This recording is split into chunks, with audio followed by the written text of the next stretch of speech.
Eh, Como tal, formalmente hoy empieza el capítulo 4. El capítulo 4, vamos a extender lo que vimos en el capítulo 3 para una dimensión a dos y tres dimensiones. Entonces, pues lo primero que habla el buen Sutton es establecer las bases sobre cómo vamos a resolver los problemas. Y lo primero que nos dice es que, pues una cadena realmente es una secuencia periódica de átomos en una dimensión y pues vamos a hacer algo similar en dos y tres dimensiones. Vamos a suponer que que son mallas en dos dimensiones y que son, ¿cómo decirlo? En tres dimensiones, mallados. Supongo que también son meshes en tres dimensiones. Son cristales al final de cuentas, ¿no? ¿Por qué motivo vamos a suponer que hay cristalinidad? Y la respuesta es muy sencilla. Si no suponemos que hay cristalinidad, resolver el problema implicaría encontrar los eigenvalores de una matriz infinita. Si recuerdan, desde el inicio del capítulo 1, cuando planteábamos la cadena infinita, había una cantidad infinita de ecuaciones seculares, ¿no? Y lo que nos facilitaba el teorema de Bloch era suponer que todas esas ecuaciones se podían reducir a una sola, ¿no? ¿Sí se acuerdan? Si no, nos regresamos rápido. Cuando planteaban la cadena, suponían cadenas de este estilo. Cuando planteaban la cadena infinita, esa misma sistema de ecuaciones se planteaba, pero pues era un número infinito de ecuaciones, ¿no? Caray, yo me acuerdo que sí venía. Hmm, qué raro. Igual es porque siempre la planteo yo. Para n átomos tendríamos n ecuaciones, ¿no? N ecuaciones seculares de este estilo. Y para una cadena infinita, pues tendríamos un número infinito de este sistema de ecuaciones, ¿no? Del 3.5. Entonces, cuando hagamos la cadena cuadrada o la cadena o el cubo, pues tendríamos un número infinito de ecuaciones de ese estilo. Entonces, lo que dice el buen Sutton es, este sistema infinito de ecuaciones seculares lo pudimos reducir a una sola mediante el uso del teorema de Bloch. Pero para poder utilizar el teorema de Bloch, necesitamos hacer la suposición, pues, de que todos los átomos van a estar fijos en las posiciones de la red cristalina. Y como habíamos discutido anteriormente, pues esto no es verdad, ¿no? O sea, no existe ningún material infinito, no existe ningún material sin defectos, no existe... De hecho, por el simple hecho de estar fuera de la temperatura cero, fuera del cero absoluto, aún un cristal perfecto, los átomos estarían vibrando y estarían fuera de sus posiciones de equilibrio, ¿no? Y si están fuera de las posiciones de equilibrio, pues el cristal ya no es perfecto y el teorema de Bloch ya no aplica. Entonces, ¿por qué razón hace tanto hincapié en esto Sutton? Eh, la razón es porque muchos físicos teóricos o mucha gente de que se dedica a ciencia de materiales teórica a veces abusa del teorema de Bloch. ¿A qué me refiero con esto? Esto ya es un poco historia. Eh, Muchos de los teoremas que se van a desarrollar de manera teórica eh, van a depender demasiado de la existencia de un espacio recíproco. Todo lo que tenga que ver con soluciones de la ecuación de Schrödinger mediante funciones de Green, automáticamente están suponiendo que el teorema de Bloch se cumple y que el espacio recíproco existe. Y este es un problema porque en la vida real el espacio recíproco no existe. Los materiales no son infinitos y no son cristalinos. Entonces, si tu espacio de recíproco no existe y toda la teoría que desarrollaste implica que el espacio recíproco exista porque todo lo estás calculando en el espacio recíproco, pues hace que las teorías colapsen. Y no estoy hablando de que sea gente que no sepa de esto. ¿Qué clase de cosas se resuelven con funciones de Green? Todo lo que es superconductividad se hace con funciones de Green en el espacio recíproco K y el espacio recíproco Q. Todo lo que tiene que ver con magnetismo, con efecto Kondo, se hace en espacio recíproco. Entonces, muchísimas propiedades se resuelven en el espacio recíproco. Y esto es un problema especialmente para cosas que son desordenadas, que era lo que en ese momento le interesaba a Adrian Sutton. Sutton decía, yo quiero hacer amorfos, yo quiero hacer porosos, yo quiero hacer materiales más complejos, yo no puedo depender de la interpretación del espacio recíproco. No estoy diciendo que no exista una relación entre el espacio real y el espacio recíproco, pero debemos mantener nuestra visión del espacio real. Enfocarnos en la densidad de estados, enfocarnos en el teorema de momentos, enfocarnos en la matriz de densidad, en los órdenes de enlace.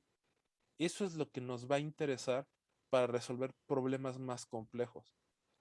Porque en cuanto se rompe la cristalinidad, el teorema de Bloch deja de funcionar y el espacio recíproco deja de existir. Entonces, si bien lo vamos a seguir usando durante el capítulo 4 y 5, como que cada vez trata de alejarse más del teorema de Bloch. Trata de enfocarse en estas cantidades que existen en el espacio real, que son medibles en nuestra dimensión, ¿no? Y aquí viene una discusión que tal vez no estoy todavía preparado para entrar en ella, pero al doctor le gusta discutirla en este momento, es, ¿realmente existe el espacio recíproco? ¿Qué creen ustedes?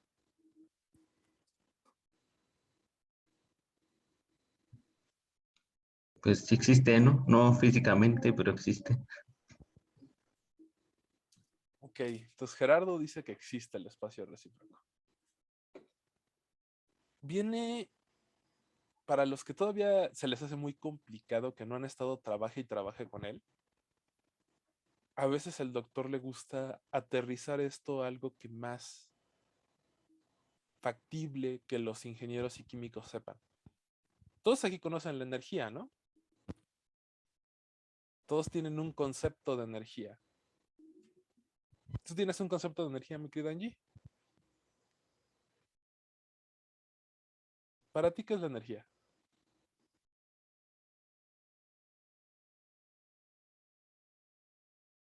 ¿Cómo la definirías como química? O bueno, lo que la piensa, ¿alguno de los físicos se atrevería a decir la energía es esto? ¿Alguno de los físicos alguna vez ha tenido energía en su mano? ¿Ninguno de ustedes vibra alto? Pues no últimamente. La energía es un concepto hasta cierto punto más terrenal, más cercano a todos ustedes y que lo utilizan indiscriminadamente, ¿no? Pero cuando agarro y les digo, a ver, ¿has tenido energía en tu mano? ¿Has sentido energía? ¿Has visto energía? Es más complicado, ¿no? Pero pues todos aquí saben cuánto es un metro, ¿no? Si les digo, a ver, díganme cuánto es un metro, pues casi todos me van a decir algo relativamente cercano. Si les digo cuánto es un kilo, o han sentido un kilo, pues sí, ¿no? Aquí hay un kilo, ¿no? La energía es un concepto que se definió durante la creación de la mecánica clásica explícitamente dentro de la cinemática y que se estableció como una cantidad que se conserva. Pero medir, sentir, tener, observar energía es muy complicado, ¿no? De hecho, es incluso difícil. ¿Alguien tiene idea de cuánta energía hay en el universo? No. Ahí viene una de las primeras razones de la gente que no cree que exista la energía. en el hecho de que nosotros no podemos medir como tal energía. De hecho, no sabemos cuánta energía hay en el universo. De hecho, ni siquiera se puede definir. Porque el cero de energía es relativamente arbitrario. Ustedes deciden cuál es el cero de la energía. Y lo único que realmente podemos medir son cambios en la energía. O sea, si ustedes agarran y me dicen un fotón es energía, pues en realidad ese fotón está definido por un cambio entre dos niveles energéticos. Pero ustedes no saben exactamente cuál era el nivel 1 y cuál era el nivel 2. El fotón lo único que les dice es que había una separación de delta E en ese sistema, ¿no? Entonces, si ustedes se ponen a calcular fuerzas, las fuerzas están definidas como la derivada de la energía potencial. La presión está definida como la derivada de la energía de amarre, ¿no? De binding energy. Entonces, todas las cantidades que ustedes pueden sentir y medir no están en términos de energía, están en términos de la derivada o del cambio en la energía. Entonces, aún la energía es difícil creer que exista y algunos podrían incluso decir que fue un artilugio matemático que hicieron los fundadores, que metieron gente como Newton o como...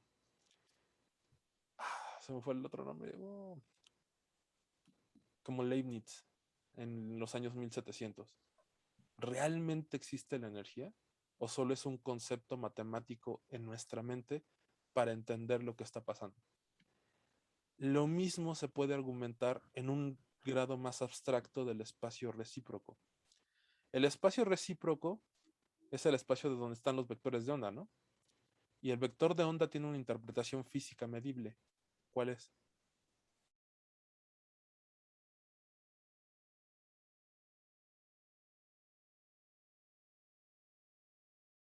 ¿Cuál es la interpretación? ¿Cuál es la cantidad medible en física que representa el vector de onda?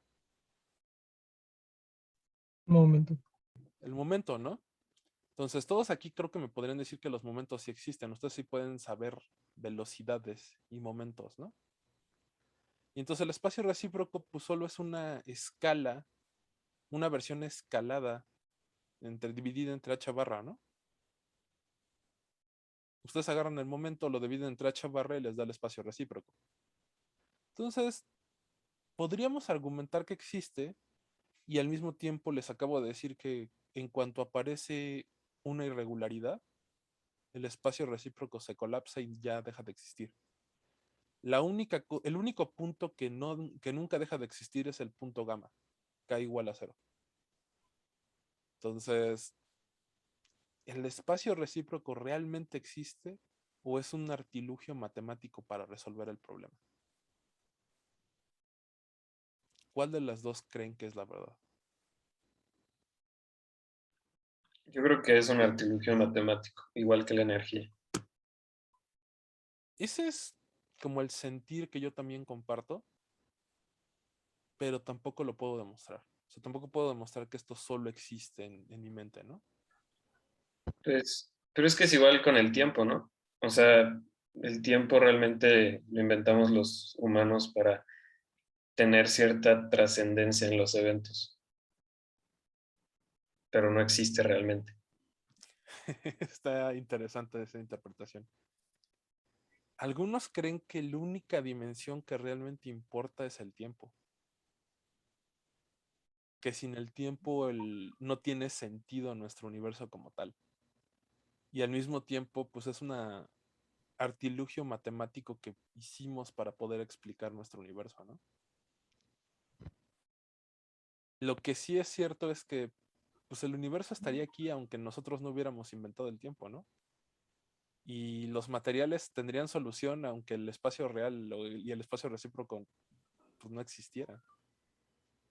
Entonces, tal vez todo lo que hemos estado haciendo son artilugios matemáticos en nuestra cabeza para darle explicación al universo. Entonces, pero bueno, y eso ya es como de filosofía de la física, ¿no? ¿Alguien de aquí quiere hacer filosofía? Pues a mí me gustaría en un futuro. Ah, muy bien. ¿Eres el segundo ingeniero que se quiere volver físico que tenemos en este curso? ¿Alguien Pues, conoce al primero? El Salvador, ¿no? Tenemos ahorita un alumno de maestría del doctor Valladares que es ingeniero. Y él toda su vida quiso ser físico, pero sus papás lo obligaron a estudiar ingeniería para que no se muriera de hambre. Entonces se graduó el año pasado, les entregó su título y ¿qué crees que hizo? Santiago. no sé. Se metió a estudiar maestría en física. No, no es cierto. Me cae muy bien Salvador y le está echando muchas ganas para ponerse al nivel de los físicos. ¿Ya está a su nivel, jóvenes? Ahí hay 3 compañeros suyos. No, creo que sí. Y la humildad de Oscar es inconmensurable, ¿no? Les recuerdo que ustedes están estudiando una maestría en ingeniería, ¿eh? Entonces ustedes son lo contrario a Salvador. Ustedes son físicos que se están volviendo ingenieros. Es que es más fácil encontrar trabajo así. Ok. ¿Qué se Ya, importa que estudias primero? Si estudias ingeniería primero ya es así como Yo que digo que no está pasa más nada. marcado, ¿no? Yo digo que son intereses realmente. Las etiquetas no existen. yo no puedo decir nada porque todos mis mejores amigos son ingenieros en computación. Entonces, a mí ser ingeniero, ser físico me da lo mismo. Pero Es que bueno, también depende como que con qué ingenieros te encuentres y en dónde estudiaron ingeniería, ¿no? Porque pues en sí la mayoría de los que estudian ingeniería en CU no son nada, ¿cómo llamarlo? Mm, Ya mejor no digo nada, ¿no? Pero Yo no me agüito, Flor, no te preocupes. no, pues porque tú eres ingeniero, pero de la UAM, ¿no? Entonces, o sea, como que tienes la modestia ante todo, pero pues los de la UNAM no. En general no pasa así. ok. Qué extraño. ¿Quién sabe con qué ingenieros te juntas? A mí mis cuates me caen bastante bien. Más bien no los junta, yo creo. Ese es el problema. Bueno, es que hay de todo, ¿no? También en física hay cada uno que se vuela y se cree superior a todos. En todos lados hay así. Esa es la realidad, ¿no? Que todo el Sí, mundo cree que es el mejor. La realidad es que lo único que es cierto es que los mejores son los de derecho, es el pilar de la UNAM. Sin derecho no existiría la UNAM. Por eso son los que regresaron a clases al día siguiente que estamos en semáforo amarillo. Vieron mucho Entonces, Pokémon. exactamente. Entonces, empecemos con la red más simple en 2 y 3 dimensiones, la red cuadrada. Entonces, ¿se acuerdan cómo fue que introdujeron la idea de una cadena infinita? ¿Qué fue lo que hicieron? ¿Cómo llegaron a la cadena infinita?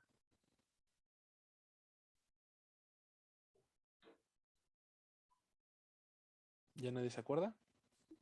Sí, pasar de la finita y tender en el infinito, ¿no? Pues lo que hicieron fue agarrar una cadena finita de n átomos, pero unieron el último con el primero y formaron un anillo, ¿no? Y dijimos, suponga que tienes una cadena infinita. Y ya. Y entonces casi te brincaste un paso, mi querida Flor. Y entonces dijeron, supongan que n tiende a infinito. Cuando n tiende a infinito, pues este círculo, este anillo, se va a ir haciendo más grande, ¿no? Más grande, más grande, más grande, más grande. Y cuando llegamos al infinito, o para una n muy grande, pues ustedes ya tendrían esto casi como una línea, ¿no? El n más 1, pues ya estaría por acá, el 1 ya estaría por acá, y pues ya sería una cadena, ¿no? Es el efecto de el mundo plano, ¿no? ¿Nadie de aquí es terraplanista?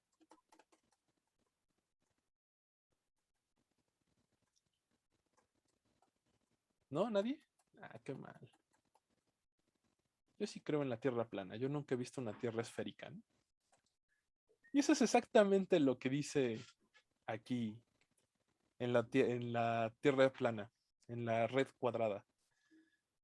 Nosotros, en vez de ver una superficie de una red cuadrada, una lámina, los de polímeros le llaman lamelas, los de sólidos le llaman cosas de 2 dimensiones, superficies. ¿Alguien de aquí está haciendo algo de superficies? No, ¿verdad? No, por primera vez no tenemos nadie experimental. Angie, ¿tú a qué te vas a dedicar? ¿Me escuchas? Sí. Nanopartículas de hierro platino. No, pues tú tampoco vas a hacer superficies, ¿no? No. Primera vez en 10 años que no tenemos nadie de superficies. Ok, entonces, el ejemplo que usaba el doctor Valladares, que ya no aplica, pero vamos a cambiarle los nombres para que aplique, es, imagínense ustedes que son el delegado de Coyoacán. ¿Quién es el delegado de Coyoacán? ¿Alguien se acuerda?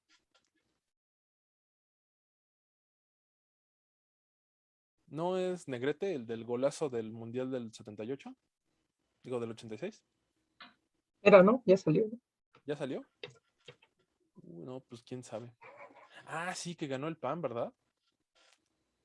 ¿Cómo se llama actualmente? Sí, tienen razón. Tiene una semana que ya no es Manuel Negrete. ¿Quién es ahorita? No, quién sabe.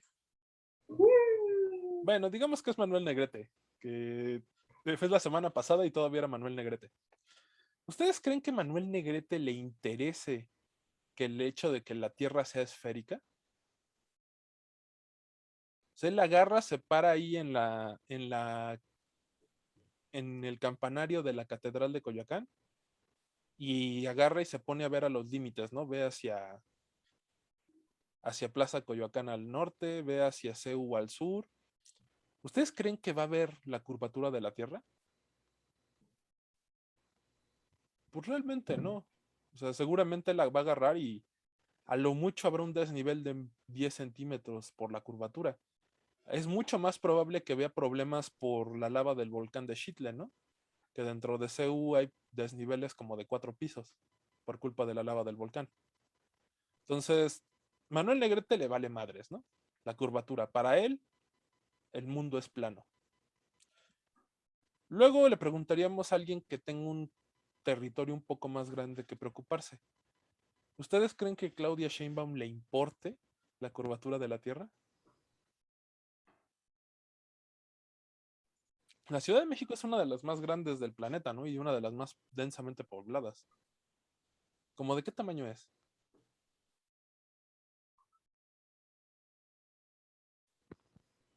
¿No? ¿Nadie? Pues si lo ajustas a un círculo, creo que son como 30 kilómetros de diámetro. Yo creo que debe ser un poco más, porque la Ciudad de México incluye todo el Estado de México, ¿no? O sea, es realmente gigantesca. Entonces, deben ser como unos 100 kilómetros. Pero el problema es, ¿ustedes creen que a Sheinbaum le importe la curvatura de la Tierra? Que ustedes se agarre y se pare, no sé, ¿dónde está el centro de la ciudad? ¿Alguien? En el Zócalo. Esa sería la respuesta que muchos darían, pero resulta que el Zócalo está al sur del centro de la ciudad. Entonces el centro está más bien como en la villita, ¿no? La villa es como un punto más cercano al centro religioso y social de la ciudad. Entonces Sheinbaum agarra, se para en el cerro del Tepeyac y agarra y dice, sí, yo alcanzo a ver la curvatura de la Tierra. ¿Ustedes creen que eso sea cierto? No. Pues no, porque No. de hecho es un valle, la Ciudad de México. Entonces lo único que va a ver son todas las montañas de alrededor, ¿no? Entonces, no solo no ve la curvatura, sino que en realidad no es convexo, es cóncavo, ¿no? Porque es un valle. Entonces, pues a Sheinbaum tampoco le interesa, ¿no? Sheinbaum también ve que la Ciudad de México es esencialmente plana, o aún peor, es cóncava, ¿no? En vez de convexa. Y aquí viene la pregunta, ¿ustedes creen que al peje le interese la curvatura de la Tierra? No. Debería, Pues supongo. debería, ¿no? O sea, Pero no. seguramente no le interesa, ¿no? Seguramente está preocupado en otras cosas. Pero debería interesarle porque México es un país relativamente grande en tamaño. De hecho, casi toda Europa entra dentro de México, ¿no? Ustedes pueden agarrar Europa del mapa y ponerla sobre México y es casi del mismo tamaño, casi de la misma longitud y altura. Entonces, México no es un país pequeño, es un país gigantesco, casi del tamaño de 2 continentes. Entonces, al peje debería interesarle la curvatura, porque él claramente va a ver efectos de curvatura. Ya que le interesa o no, pues ya son cosas de política, ¿no? Entonces, esta idea es exactamente la misma que tiene Sutton.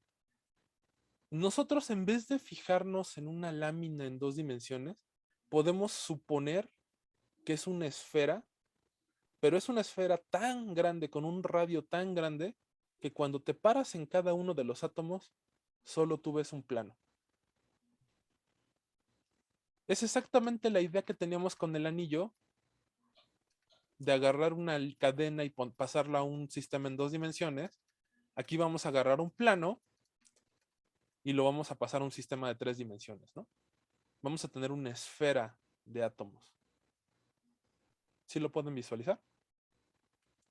Sí, Y entonces podemos aplicar el teorema de Bloch como lo aplicamos para el anillo, salvo una pequeña variante.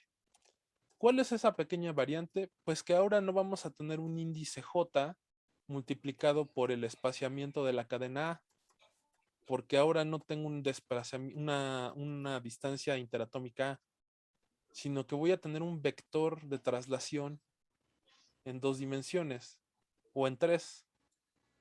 Y ese vector de traslación lo vamos a representar con el vector t. ¿Sí lo ubican? Entonces, distorsionamos la matriz cuadrada y nos imaginamos que estamos en la superficie de una esfera. Esa es la idea que vamos a tener. ¿Sí? Pusiste cara como de que ya no te gustó, Santiago. sí, o sea, entiendo la idea, nada más se me hace raro. Ok. Entonces, ¿qué es lo que nos decía el teorema de Bloch? ¿Alguien se acuerda?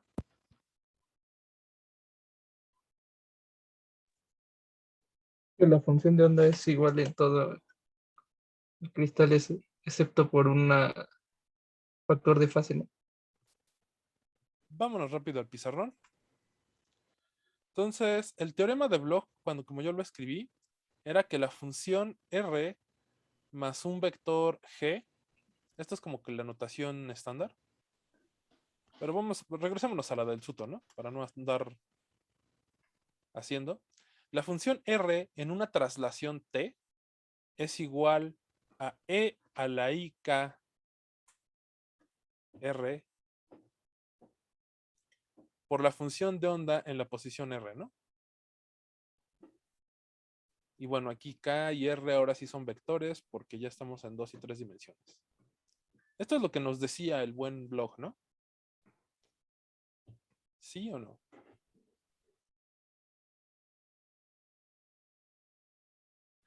Sí, Ok. ¿Y cuánto, en términos del sándwich, cuánto valía psi y cuánto de R y RT y psi de R? ¿Se acuerdan cómo se calculaban estos sándwiches? El de psi de R O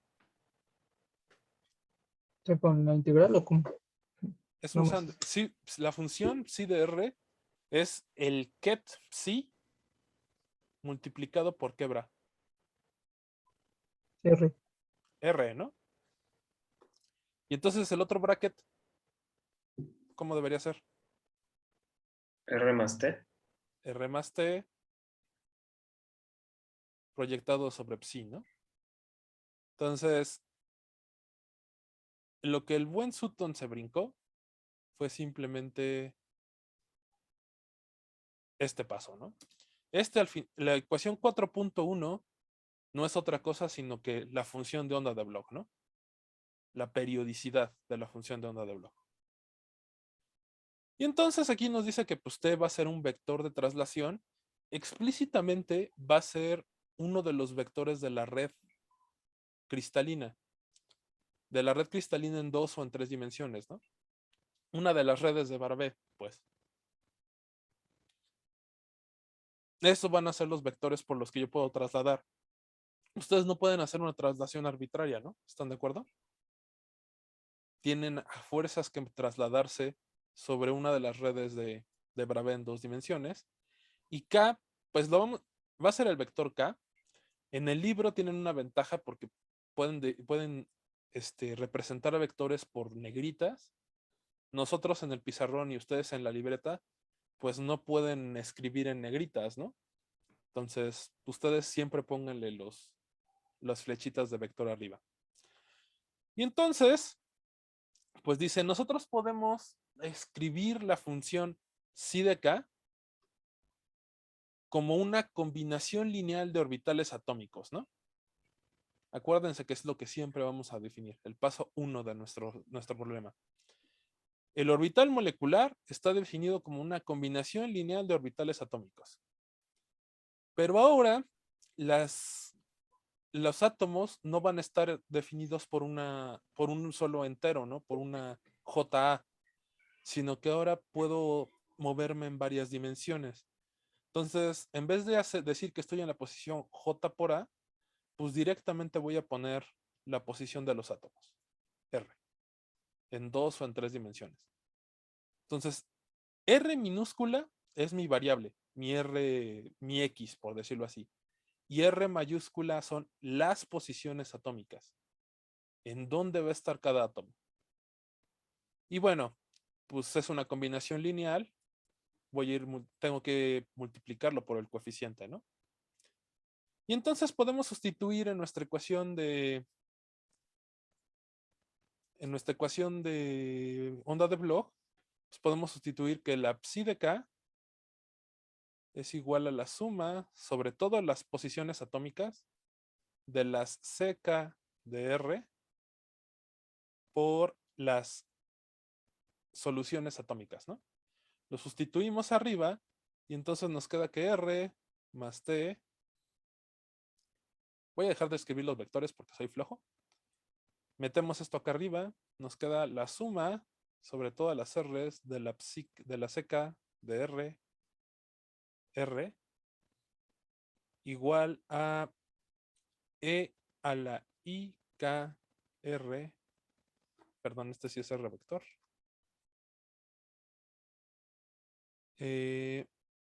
Bracket R, la suma sobre CK R, ¿no? ¿Hasta aquí vamos bien? ¿Sí? ¿No? Sí. Y entonces yo puedo sacar la suma y meter la R dentro de estos, ¿no? Para que nos quede el sándwich R. Esto de acá, pues. ¿Sí? Entonces, lo que hace el buen Sutton dice, me voy a fijar solo en este lado. Ahorita dejemos esto así. Vamos a hacer solo ese lado. Entonces tenemos R más la traslación por la suma sobre todos los R's de los CK R, ¿no? Entonces, esto no depende de K. ¿Están de acuerdo? Entonces yo lo puedo meter adentro. De hecho, no depende ni de K ni de R, ¿no? Entonces, yo lo puedo meter adentro. Y entonces tenemos la suma sobre todos los R's de los CK R por el sándwich R más T R. ¿Están de acuerdo? ¿Sí? ¿No? O sea, solo Sí. metí.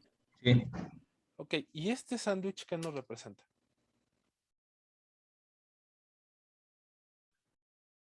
Si estamos en la posición R mayúscula.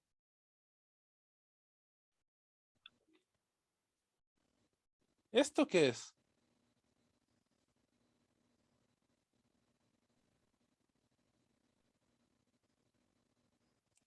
Es la solución para el átomo R, ¿no? La solución atómica, aislada. ¿Están de acuerdo? ¿Sí o no? Sí. Ok. Entonces, si eso es cierto, ¿esto qué representa?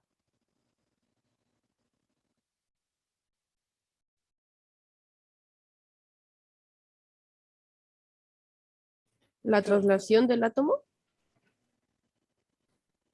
Casi, mi querida Flor.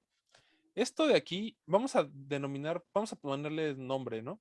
Esto de aquí va a ser la psi del átomo R, ¿no? La solución de la ecuación de Schrödinger para el átomo aislado en R. Pero cuando yo lo multiplico por el bra R más T, pues en realidad lo estoy evaluando en R más T, ¿no? Esto es lo que representa. Y lo que dice Sutton, que es lo que trató de decir Flor, fue esto de aquí, yo lo puedo ver como la solución del átomo R menos T en R.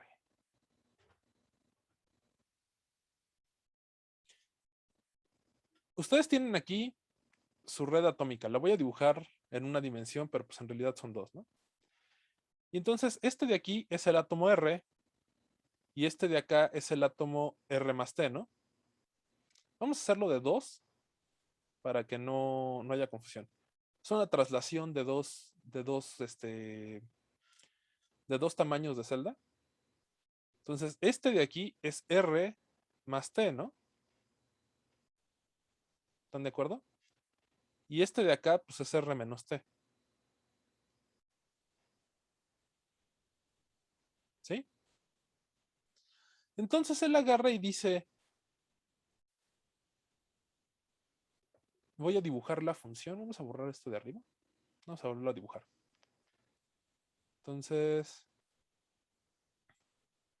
aquí está, ¿no? Este es mi átomo R, este es el átomo R más T, este es el átomo R menos T, ¿no? Y entonces vamos a dibujar la función psi, la solución atómica del átomo R. Entonces, pues la solución atómica tiene que tender a cero rápidamente y tener un máximo cerca de R, ¿no? ¿Están de acuerdo? Cae como la exponencial de la distancia, ¿no? Entonces, bueno, aquí puede tener algunas vibraciones, pero esencialmente se ve así, ¿no? Y Agar le dice, cuando yo estoy fijándome en la función phi de R, R más T, pues lo que estoy haciendo es fijándome en cosas, en posiciones de este estilo, ¿no? Si yo empiezo a medir aquí la R, pues R más T en realidad sería como algo así, ¿no? Este de aquí, ah, sí, más o menos así. Este de aquí sería R más T, ¿no? ¿Están de acuerdo? Y lo que nos dice el buen teorema de Bloch es que este valor, el valor de psi R en R más T, es lo mismo que si estuviéramos fijándonos en la función phi de R menos T en R. Entonces, aquí agarro una R y lo que dice es que este valor, el valor de la función, va a ser igual a este. Eso es lo que está diciendo esta línea. Entonces, como bien dijo Flor hace rato, trasladar la R a R más T es equivalente a trasladar la R mayúscula a R menos T. Es la misma operación. ¿Sí? Sí, Y eso es exactamente lo que representa Sutton en la ecuación 4.3. ¿Están de acuerdo? Pero, si regresamos a la ecuación 4.1, pues esto en realidad tendría que ser esto, ¿no? Es esto de acá arriba. Sí estamos viendo el Sutton, ¿verdad? sí, Entonces, esto de aquí arriba debe ser igual a esto de acá abajo.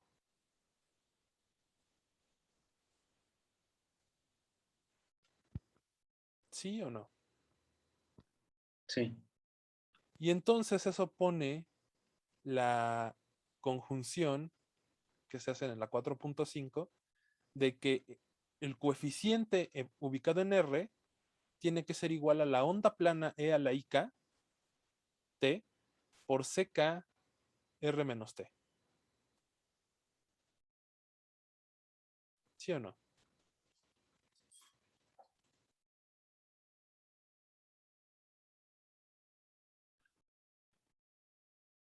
¿Sí? ¿No? ¿Quién sabe? Pues no lo veo tan claro. Sí. Así directo, no. Ok, vamos a hacerlo completo. Ah, sí sale. Ok, entonces ya me creyeron esto, ¿no? Ya compraron esto. Entonces tenemos que por un lado, R más T, perdón, R minúscula, ¿no? R minúscula más T aplicado a la psi de K tiene que ser igual a R aplicado a la psi de K evaluada en R menos T, ¿no? ¿Sí? Es esto de aquí, ¿no? R menos T, ¿no? Entonces vamos a escribirlo completo. R más T por la phi de K. ¿Sí le puso phi de K?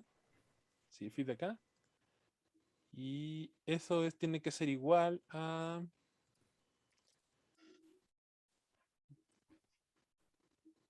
la suma sobre todas las R's de las CKR por la R menos T aplicada a la R, ¿no? ¿Sí la copié bien? No. Es R menos T aplicada a la R. Sí, ahora sí, ¿no? Esto de aquí es psi R, R menos T, ¿no? ¿Sí? ¿Sí? ¿No? Sí, Ok. Entonces esto es por un lado. Por otro, tenemos el teorema de Bloch. ¿Qué nos decía el teorema de Bloch? El teorema de Bloch nos dice que R más T aplicado a la psi de K tiene que ser E a la I KT por R aplicado a la psi de K, ¿no? Esto es lo que nos dice el teorema de Bloch. ¿Sí, no? Entonces, pues desarrollamos esto usando el teorema de Bloch. Y esto de aquí, pues va a ser E a la I KT por R aplicado a la suma sobre todo los R's de la CKR por las R's, ¿no? Hasta aquí no hice nada. Estoy sustituyendo lo que ya sabíamos, ¿no? Y entonces, yo puedo hacer que esto sea pues, E a la IKT, la suma sobre todo las R's de la CKR por el sándwich R, R, ¿no? Esto es simplemente álgebra. Y entonces, lo que el buen Sutton dice es, yo quiero tener algo de este estilo. quiero poder igualar para poder despejar la CK. ¿Sí? Entonces, eso implica que yo tengo que escribir esto en términos de R menos T.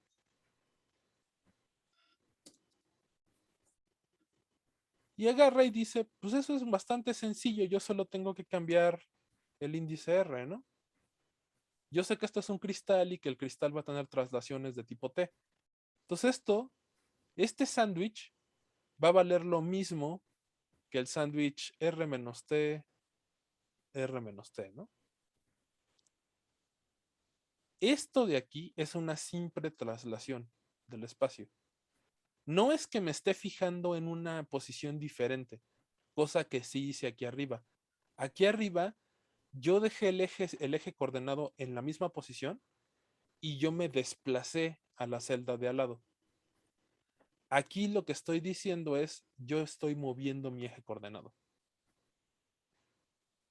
¿Sí ubican la diferencia? En una me desplacé yo en el mallado. Yo físicamente caminé sobre la esfera al siguiente punto de la red. En este cambio de variable que propone Sutton, no estoy caminando. Yo me voy a quedar parado y la esfera va a rotar.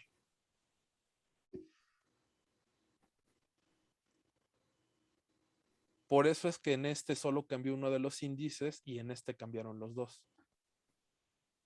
¿Ok? ¿Sí o no? Sí. Ok. Entonces, pues yo puedo igualar esos dos, ¿no? Que es lo que hace Sutton en el siguiente paso. Ya tengo este,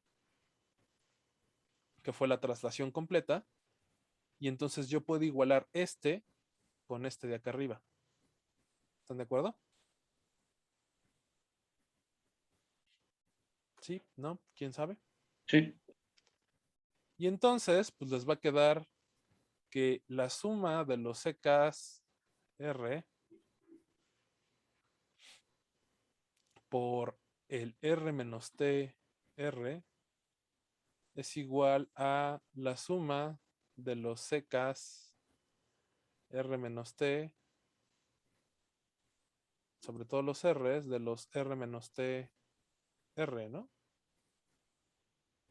¿Qué es lo que propone Sutton en el último cachito?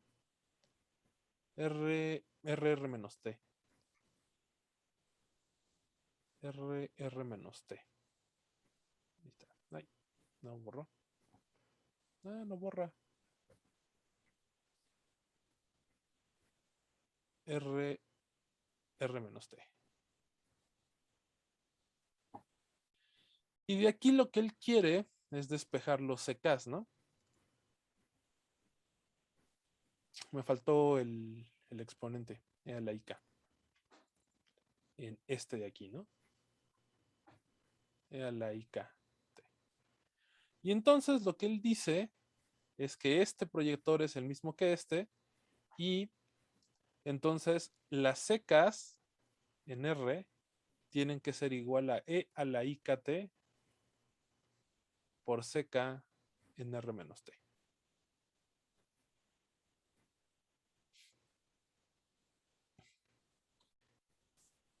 ¿Sí? ¿No? ¿Quién sabe? Sí. Ya fueron demasiadas traslaciones virtuales. Y entonces agarra y dice, pues esto va a ser cierto si el CK es una onda plana E a la IKR por una constante de normalización.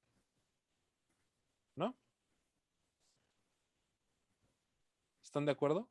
Que esto se va a cumplir si es E a la IKR. ¿Es la única solución? No. Pero esta solución va a cumplir esta condición. Que de hecho ya lo habíamos hecho, ¿no? Ya habíamos supuesto en la de una dimensión que las secas tenían esta forma. Era la IK, ¿no? ¿Sí se acuerdan?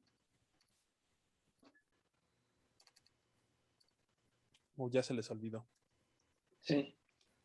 Entonces, para suponer esta condición, la 3.31, ustedes ya habían supuesto que las CJs tenían que ser E a la IJK, ¿no?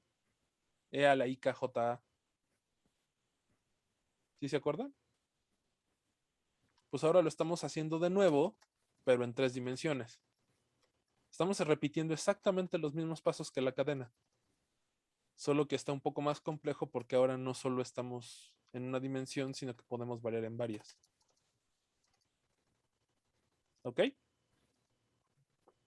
Entonces las secas van a volver a ser E a la IKR. Pero ahora K va a ser un vector de onda y ahora R van a ser las posiciones atómicas en un mallado en muchas dimensiones. ¿Ok? Entonces todo esto para decirles que el estado molecular realmente lo podemos ver como una combinación lineal de los orbitales atómicos donde los coeficientes son ondas planas. Por lo menos una pera, una manzana, ¿no?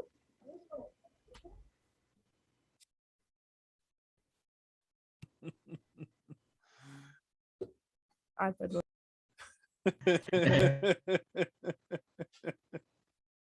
Ok. Entonces todo este desmadre fue para llegar a la conclusión de que las psi de K, los kets psi de K, que los habíamos supuestos como una combinación lineal CKR de los orbitales atómicos, en realidad los podemos ver como una constante de normalización n por una suma de ondas planas, E a la IKR,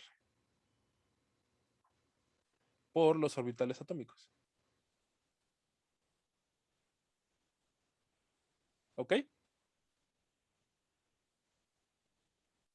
Todo este desmadre, toda esta primera hora de clase fue para poder llegar a eso. Para no suponer lo que vamos a encontrar. Y entonces el buen Sutton agarra y dice, pues ¿cómo vamos a encontrar esa constante de normalización? Pues vamos a hacer el sándwich psi de K, y eso tiene que representar 1, porque cada orbital psi de K va a representar un electrón. ¿Sí? Y entonces, pues la psi de K simplemente va a ser 1 entre n cuadrado. Este es un índice que nos va a salir a cada rato. El índice inferior va a representar la dimensionalidad del sistema, pero pues esencialmente vamos a tener 1 entre n a la 1 medio, ¿no? Para que cuando ustedes hagan el sándwich psi de K, pues esta n se elimine y nos termine quedando solo 1. Pero tiene una pequeño caveat que tienen que ustedes recordar. N va a tender a infinito. Y si ustedes me preguntan, de hecho tiende a infinito al cuadrado, ¿no? Porque para cada una de las dimensiones, n va a tender a infinito. Entonces, n tiende al doble de velocidad a infinito. Entonces, vamos a tener que trabajar con esta n con mucho cuidado. Porque si hacemos el límite cuando n tiende a infinito, los coeficientes del ábside K se nos van a ir a 0. Entonces, ahorita va a estar indicado. Solo recuerden que esta n va a tender a infinito. ¿Ok? Y entonces ya tenemos nuestra solución de onda de Bloch para, para la función de onda y ya la podemos sustituir en la ecuación de Schrödinger, ¿no? Que es el segundo paso. Ya que tienen la función de onda, sustituimos en la ecuación de Schrödinger, les queda este mamotreto de acá. ¿Y qué es lo que hacen ahora? ¿Qué es lo que hacían en la cadena lineal? El paso 3 de la lista de lo que tienen que hacer. Paso 1, encuentran la solución, la combinación lineal de orbitales atómicos. Paso 2, sustituyen en la ecuación de Schrödinger. Paso 3. Las Sándwich. proyecciones. No escuché unas al mismo tiempo. A ver, Santiago. Las proyecciones. Tienen que proyectar sobre uno de los átomos, ¿no? Queremos encontrar la solución para cada átomo, entonces hay que proyectar sobre un átomo. Pero no vamos a proyectar sobre uno en específico, vamos a proyectar sobre uno en general. R'. ¿Ok? Entonces, cuando ustedes ensandwichan, pues del lado izquierdo les va a quedar la E de K y les va a quedar que la E de K es este factor E a la IK por R menos R' por el sándwich R'HR. ¿Les parece similar a lo que ya teníamos? En una dimensión. Que les quedaba E a la IKJ A Sí. y el sándwich solo iba a ser diferente cuando J y P eran lo mismo o variaban en 1, ¿no? Y todos los demás van a ser 0. Y eso es exactamente lo mismo que va a pasar aquí. Cuando R' y R sean primeros vecinos, pues va a ser la integral de salto. Y cuando R' sea igual a R, pues va a ser la energía en sitio, ¿no? ¿Están de acuerdo? Sí. Pero aquí va a ser donde vamos a meter el hecho de que es una red cuadrada. ¿Cuántos primeros vecinos tiene un átomo en la red cuadrada?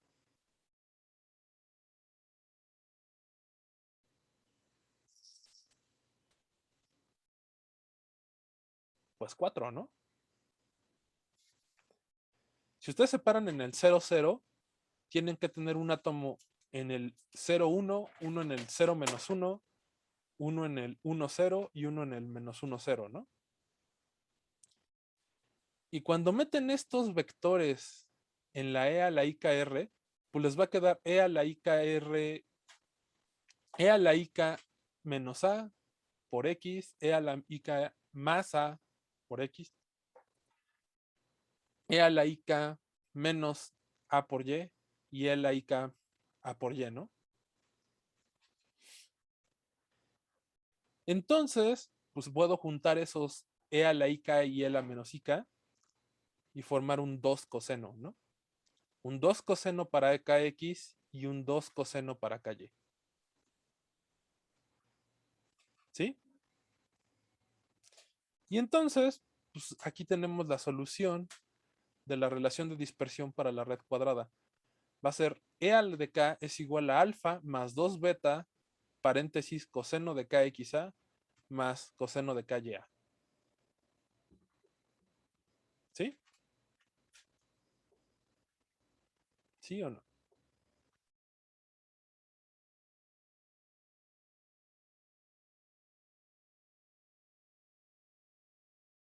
Ok. Y aquí nos habla un poco de qué clase de vectores de onda voy a tener. Cuando hicimos el anillo, encontramos que K tenía que tener ciertos valores, ¿no? Que solo ciertos valores del espacio recíproco iban a estar permitidos. ¿Sí se acuerdan cuánto daba? ¿Cuánto tenía que valer K en el anillo? Y entre 2A. Pi entre 2A. Ese es el valor de toda la primera zona de Brillouin, ¿no? Los Ks tenían un índice N. ¿Sí te acuerdas, mi querido Santiago? Ah, sí. Entonces, ¿cuánto valían las Ks? ¿Alguien se acuerda?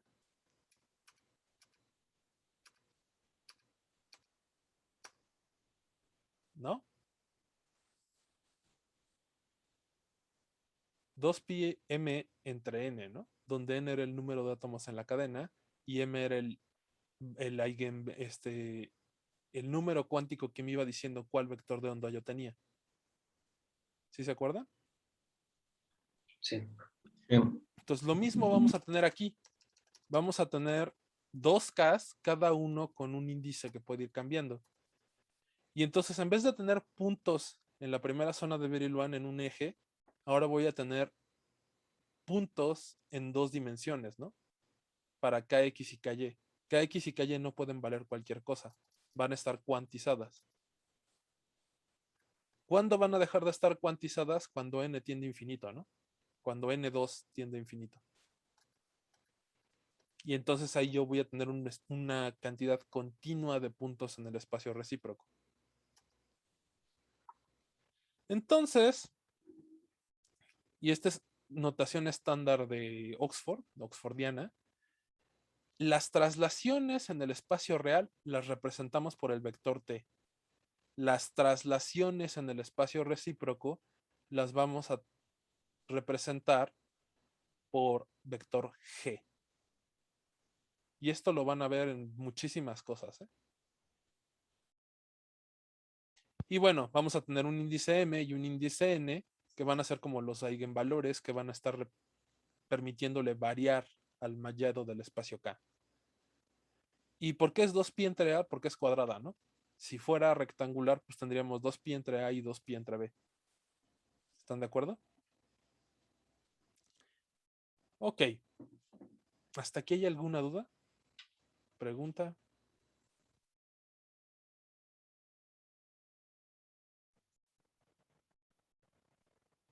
No, creo que no. Sí, no, quién sabe.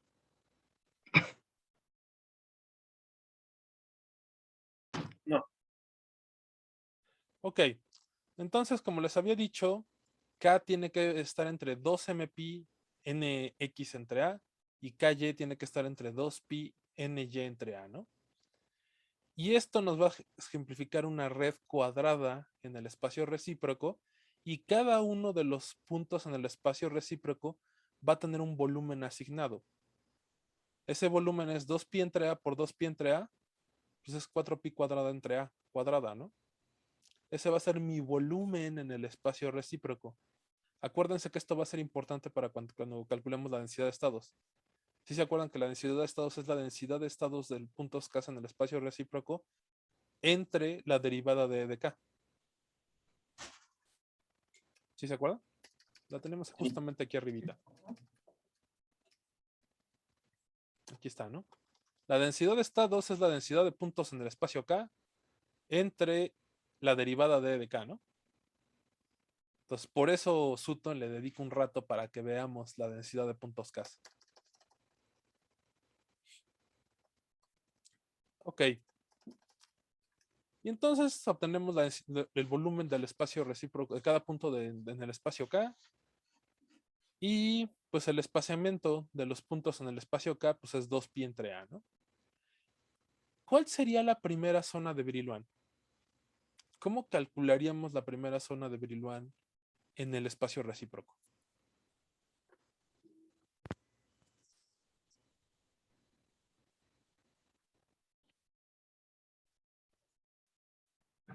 Sí, pues, son las de Wigner Size, ¿no? O sea, no sé por qué, pero parece que son esos. Exactamente, mi querido Oscar. Se calculan como la celda de Wigner Size. Lo que ustedes van a hacer es, van a trazar líneas de cada punto en el espacio recíproco a sus primeros vecinos. Esas son sencillas, ¿no? Pero también están las diagonales. ¿Y luego qué hacen después de trazar esas líneas?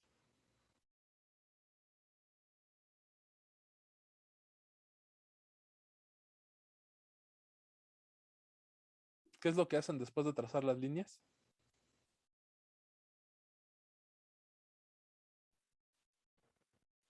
Se los digo porque se los voy a dejar de tarea para la red cúbica. Entonces, es exactamente lo mismo que las celdas de Wigner Size.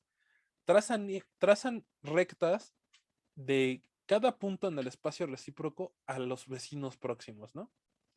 Y luego trazan líneas o en 3 dimensiones planos que bisecten esa recta, que la corten en 2. Son las líneas punteadas, ¿no?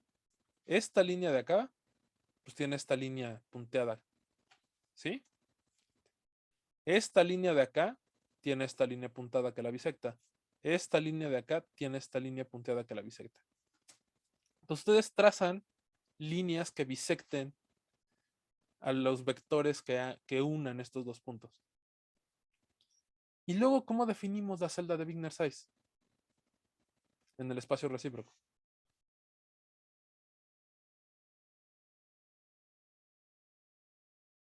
Ya tienen todas las líneas punteadas. ¿Cómo defino yo la línea sólida? ¿Cómo definimos la primera zona de Brillouin?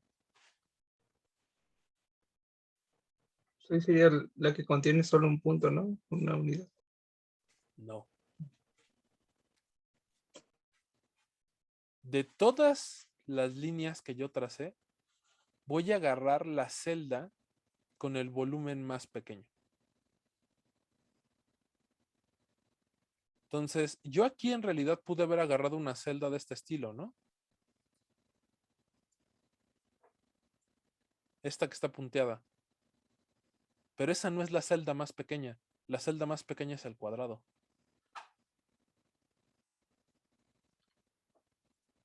¿Sí queda claro esto? Ustedes trazan todos los planos que bisectan a los primeros vecinos y se van a quedar con el volumen más pequeño. En el caso de 2 dimensiones, el volumen más pequeño pues resulta que es una superficie, ¿no? En 2 dimensiones los volúmenes son superficies, en 1 dimensión son longitudes, en 3 dimensiones son volúmenes, en 4 dimensiones ¿qué son? Pues son hipervolúmenes, ¿no? Entonces, siempre se van a quedar con el volumen más pequeño de todas las superficies que bisectaron los vectores de primeros vecinos. Para la red cuadrada no hay problema, ¿no? Vamos a tratar de hacer una para antes de seguir avanzando. A ver, ¿qué red hacemos de 2 dimensiones?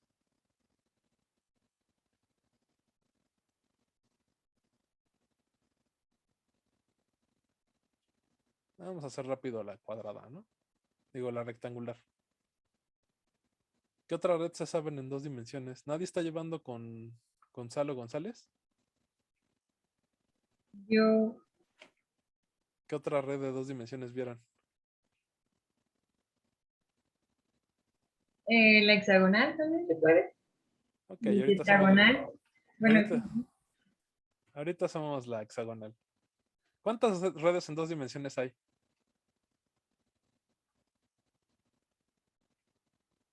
pues era la cuadrada, la tetragonal, o bueno, la que es como un rectangulito, y Esta, la ¿no? hexagonal, ¿no? Ajá. Entonces, vamos a hacer esta y ahorita hacemos la hexagonal. Trazo los vectores que unen con todos los primeros vecinos, ¿no? Y entonces trazo líneas que bisecten esos vectores.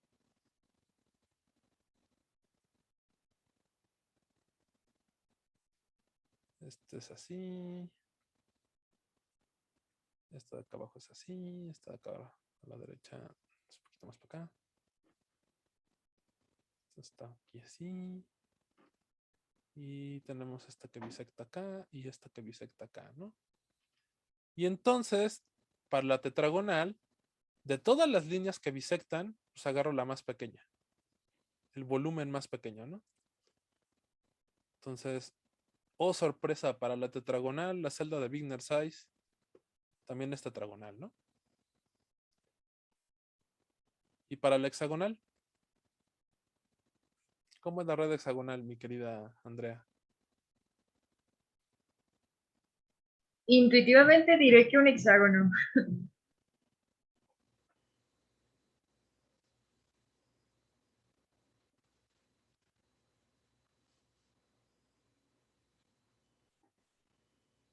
Muy bien.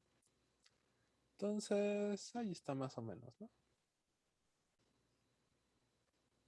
Este de acá. Y este de acá. Sí. Este va a ser el centro del hexagonal. Entonces trazamos las líneas de primeros vecinos, ¿no? Es esta, esta. Y pues, si quieren también trazamos estas de aquí, ¿no?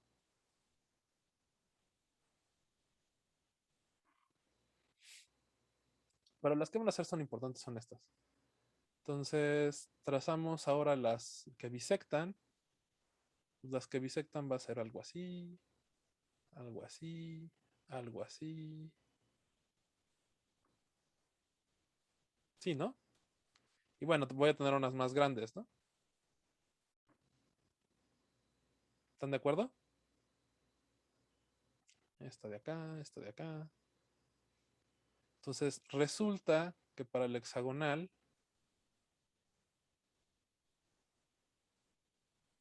les debe quedar un triángulo, ¿no? ¿Sí lo hicieron o no, Andrea? ¿No me queda un triángulo? Bueno, o sea, sí quedó ahorita lo estoy viendo, pero en clase con Gonzalo no lo vimos. ¿Y cuál red hexagonal hicieron? Bueno, no vimos esto. ¿O sí, Flor? Yo no que yo recuerdo. No, no lo vimos. Es que la hexagonal no es la triangular. No, de hecho, es como si fuera un, ay, no sé cómo se llaman esas, paralelepípedo. ¿No queda así? ¿Vieron la que tiene un puntito en el centro? ¿Del hexágono? Es que esa es la de panal, ¿no? O no sé. Ajá. Porque esta resulta que esta sí tiene. Esta sí tiene 6 vecinos, ¿no?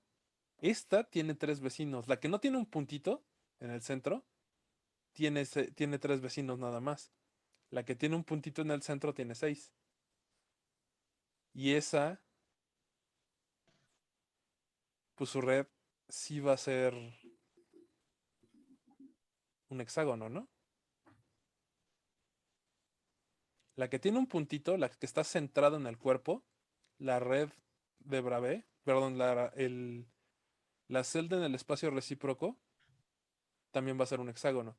Pero la que no tiene un punto en el centro, van a ser triángulos. Por eso les dije cuál de las dos hexagonales vieron. Vamos a regresarnos al teorema de momentos para que vean un dibujito bien hecho.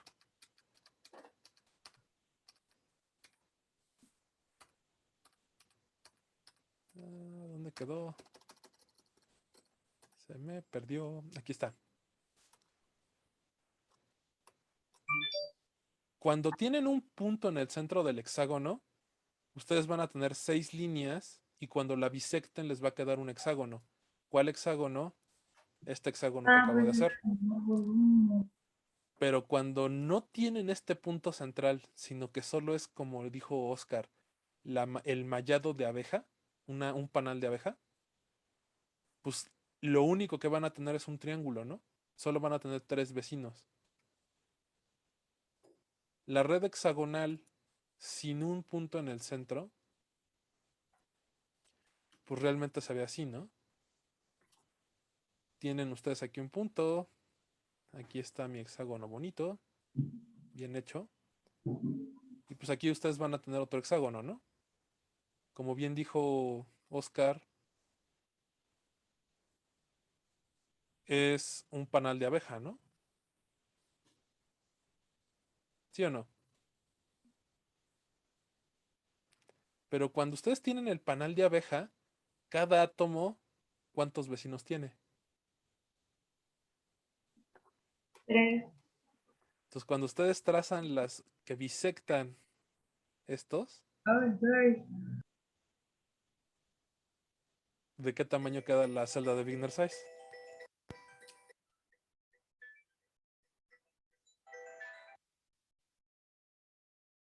A ver, esperen un instante.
Ya, perdón.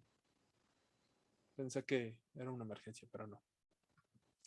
Entonces, cuando tienen el panal, pues la sigla de Wiener Size queda claramente de otra forma, ¿no? Quedan como triangulitos.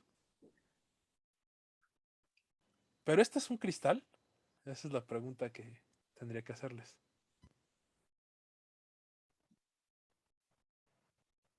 No, o sea, me acuerdo que no, que me dejaron tarea, pero no me acuerdo por qué. ¿Por qué no es un cristal?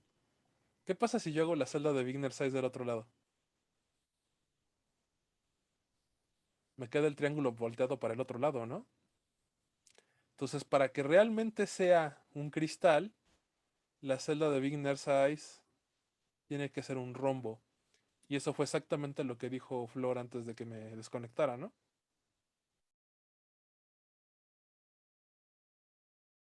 ¿Sí fue eso lo que dijiste, Flor? ¿Que realmente te tendría que quedar un rombo? Pues no dije rombo, pero sí, eso era lo que quería decir.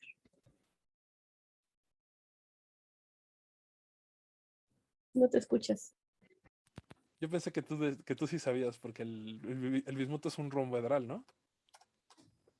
Entonces, deberías tener ahí bastante experiencia con esto. Entonces, ¿hasta aquí hay alguna duda? Pregunta. Yo nada más un recordatorio. Estamos calculando las zonas de Brillouin para conocer la densidad de estados porque depende del volumen de Ujú. la red recíproca, del espacio recíproco. La densidad de estados va a depender de la densidad de estados de puntos en el espacio K. Y para calcular la densidad de puntos en el espacio K, necesitas saber el volumen del espacio recíproco, el volumen de la primera zona de Brillouin, el número de puntos K y cuánto volumen utiliza cada punto. Entonces, hay que calcular el volumen de el volumen de todo el espacio K y el número de puntos para calcular la densidad de puntos. Ok, gracias. Ok, entonces, pues lo que sigue es repetir esto mismo, pero para 3 dimensiones, ¿no? Entonces, paso número 1. Van a suponer que las funciones de onda son combinaciones lineales de los orbitales atómicos.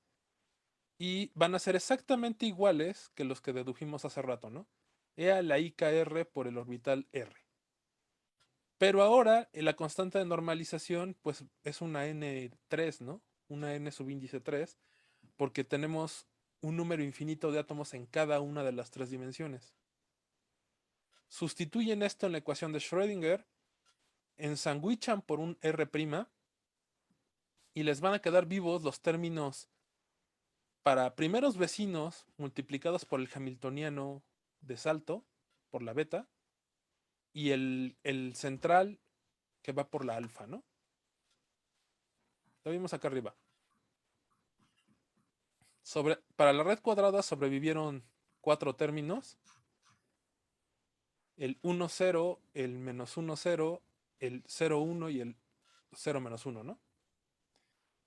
Y esos 4 términos iban multiplicados por la integral de salto beta. Y el término central, el 0, 0, va multiplicado por alfa, ¿no? Ahora en la red cúbica, ¿cuántos términos van a sobrevivir? ¿Cuántos primeros vecinos tiene la red cúbica? 8. 8. O sea, según yo, primeros vecinos, solo 4. Híjole, eso estuvo peor. ¿Cuál es el número de coordinación de la red cúbica? Ah, no, entonces si no es 4 y 8 son 6. A ver, espérenme un ratito.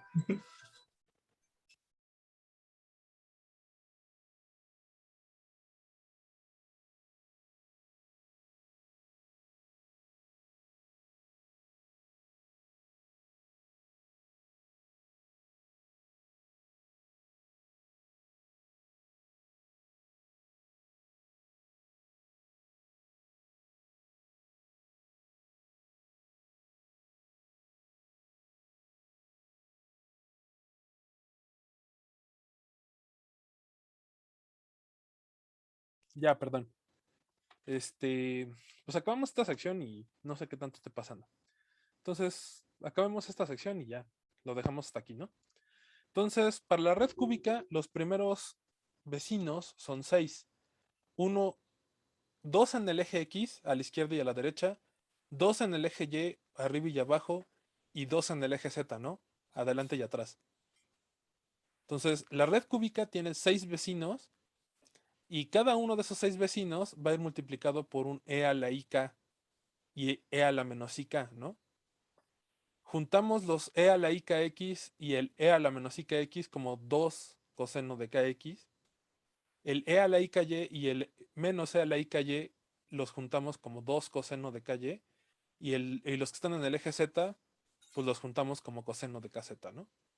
Y entonces tendríamos que la relación de dispersión para la red cúbica es alfa más 2 beta coseno de KXA, coseno de KYA, más coseno de KZA, ¿no? ¿Están de acuerdo? Y entonces los eigenvalores pueden tener un valor mínimo de alfa más 6 beta para el estado de más enlazante y un menos 6 beta para el estado de menos enlace. Y para la red cuadrada, el ancho de la banda era alfa más 2 beta hasta alfa menos 2 beta. Teníamos un ancho de banda de, perdón, alfa más 4 beta y alfa menos 4 beta. Teníamos un ancho de banda de 8 beta, ¿no?